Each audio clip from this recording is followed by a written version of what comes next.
Да си в Римския форум, в Рим, Италия, е като да застанеш на кръстопътя на вековете.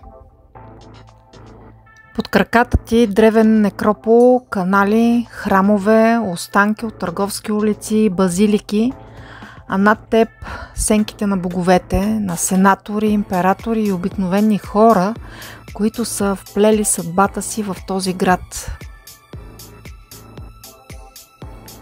Тук някога са се преплитали гласовете на търговци, политици, поети, престъпници и жреци.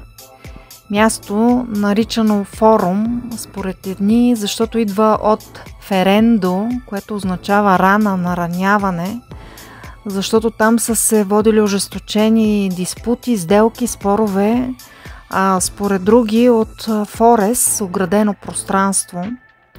Каквато и да е истината, то е ясно едно.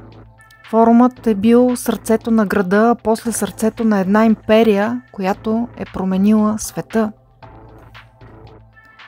Да ви кажа честно, скъпи приятели, ако отидете в Рим, ако не посетите Римския форум, просто не сте видяли нищо от Рим. Първо, тук в това място, което ви показвам в това кратко, малко над 6 минути видео, първо е било просто долина, заблатена, пълно с гробове, но римляните, упорит народ, прокопават Клоака Максима, велика дренажна система, която превръща гробището в площад.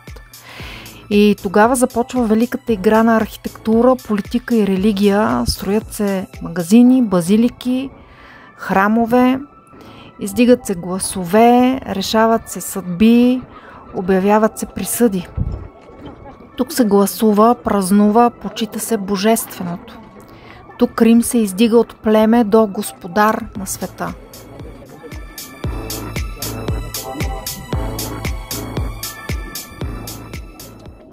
Имах късмет, ето, да заснема тези кадри с моята камера. Облаците бяха толкова живописно надвесени над този форум, над Римския форум.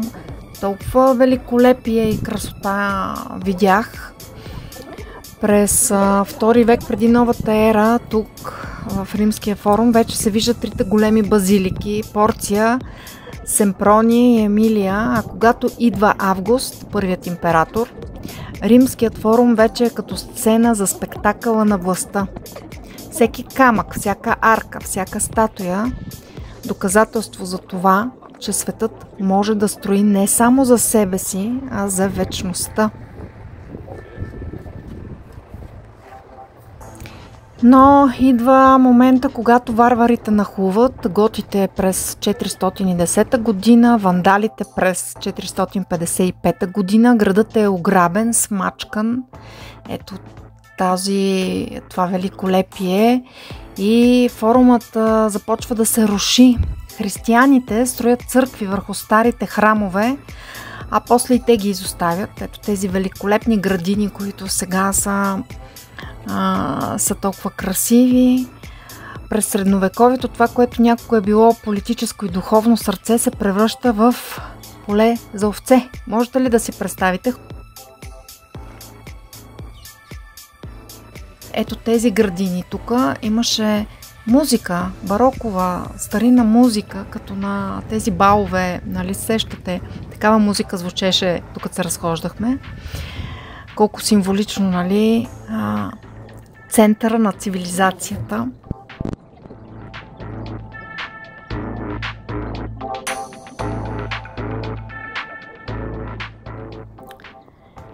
И форумът оцелява.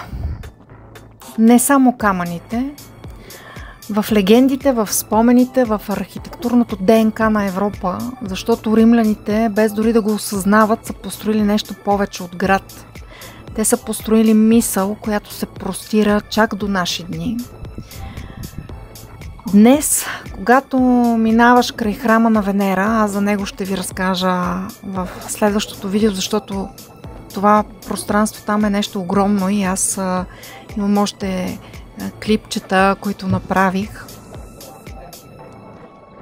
Като минавате покрай храма на Венера или стоите на Палатинския хълм и гледате руините отгоре, виждате не само история, виждате себе си като част от един голям разказ. Разказ за мечти, за власт, за падения и възходи, за това как човешките ръце могат да превърнат едно гробище в империя, а после империята в легенда. Това, което се опитвам да ви кажа, скъпи приятели, тук и сега, за толкова кратко време, спрете за момент. Когато отидете в Рим, великолепието на ето такива гледки ви карат да притихнете и да затаите дъх. Чуйте тишината. В нея звучи шепотът на вековете и повярвайте ми, никога няма да погледнете на света по същия начин вече, защото това великолепие и тази история просто ви зашеметяват. Вижте тук, там имаше едно езеро, ето това, с едни рибки, мънички рибки и тези прекрасни облаци така красиво се отразяваха в това езеро. Красота!